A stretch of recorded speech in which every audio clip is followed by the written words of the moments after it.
Kyoto is perennially beautiful. It's a place I've been to now 3 times, 4 times, can't remember exactly. And it doesn't matter what time of year that you go there, it's amazing and it's totally unique and gives off a completely different vibe depending on the season that you're visiting in. Even summer, which is brutally hot and definitely the least enjoyable time that I went, is cool in its own way. And I thought this would be a cool video to, well, speaking off script, not always about what it is that you're going to look at, recount some of the stories and experiences that I've had there, which were really, really cool. The stuff that you're looking at now is of course taken from the most recent trip that I did for Christmas, and that was just this last year in 2018, and we did a bunch of really, really cool stuff. One of the best, it's hard for me to choose. I feel incredibly grateful for the opportunity to go there and have somebody like Drew to visit, where anywhere is better that you go where you get that kind of one of the locals showing you around, knows all their places that they really like, and you get a more intimate sense of what it is that makes the place special. Something else I'd want to say is that I think Kyoto is a place that it would be easy to discount for its popularity, and people would think, oh, I don't want to go to the same place that everybody's going. But I would say that forget that. Don't let that it's popular discourage you. You can go there and you don't have to go to all the major places that everybody else is interested in.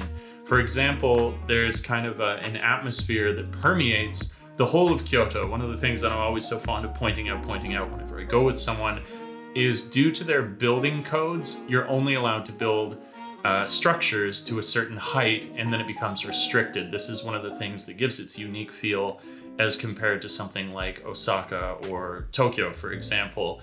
And like I'm saying, that kind of mood permeates everywhere that you go. So it doesn't matter if you're in a very popular place or a less popular place, you're still going to get that sense of Kyoto that makes it unique, if only by virtue of that architectural distinction that they have there. So I really like to encourage people, decide for yourself, even if it seems like many people have decided before. That shouldn't be a reason for you not to go and see for yourself what it's like. Kyoto is amazing.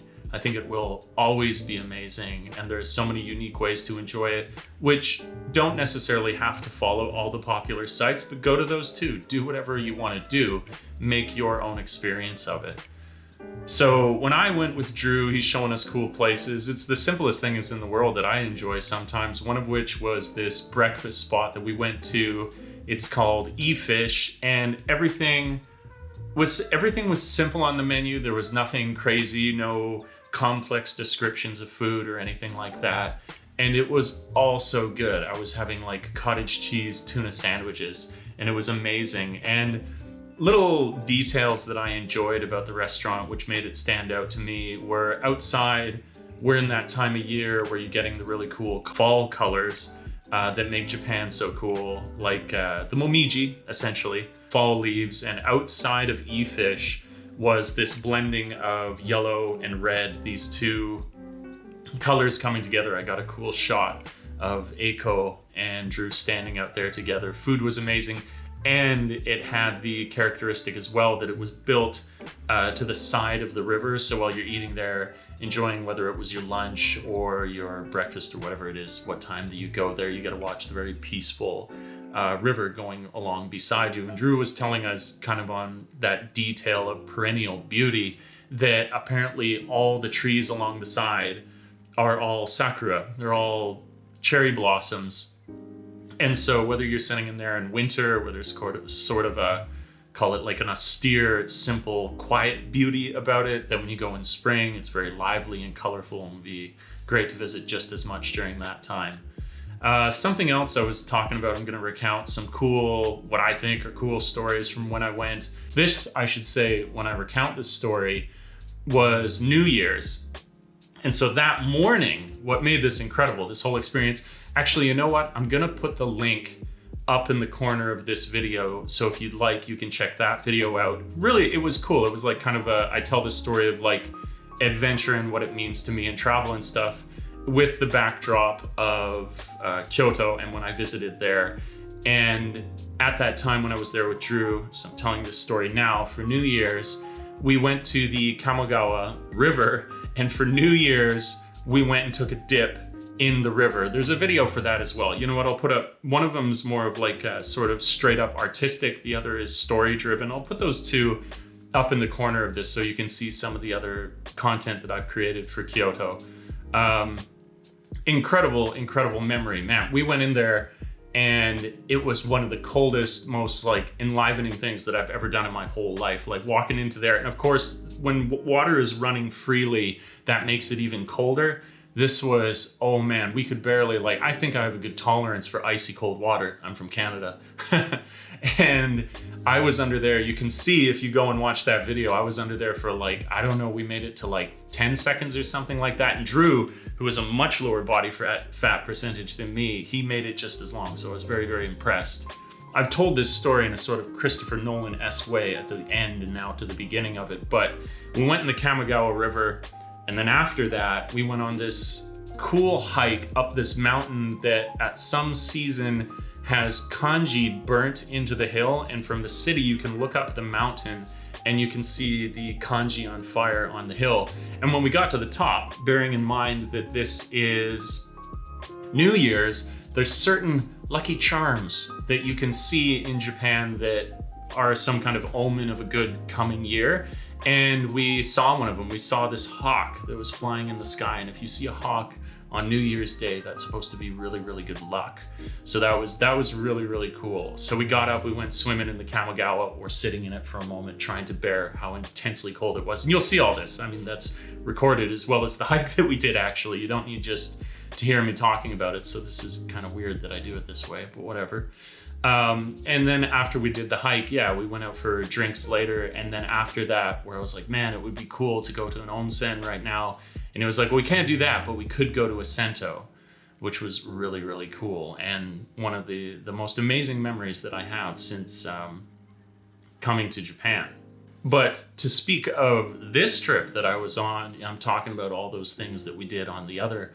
What was really cool this time is that where I'd spent New Year's there, on this particular occasion that I went, we had Christmas together, and Eiko had come with me to go to Kyoto. It was her first time. That's a really cool thing. Much as Eiko is a native, born and raised Japanese woman, she's not really traveled around that much. And it's a great privilege, because a thing probably that makes sense from YouTube, that I do YouTube, is I love showing people new experiences, and I love like gauging the reaction of people to new experiences. And so it was great to bring her along, and we got to spend this very, for me in some sense, like very traditional Christmas together, where it was like, I used to have these massive Christmas gatherings when I was young. Our house was the place to be. Everyone would gather there. We'd have all our relatives over. We'd like have this big, huge, like Viking-esque table that would extend out in all directions for, well, not all, horizontally. It would extend outwards, and we'd have like 20 people over.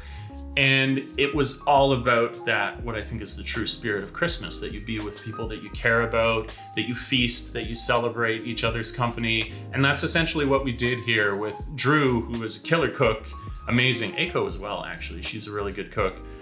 Drew put us together. It was like, again, traditional. It was something that his family has always done. This kind of, okay, I'm at a loss. I don't know what to call it. It's basically like a seafood stir-fry thing, which has a particular name that I don't know what to call at this point in time.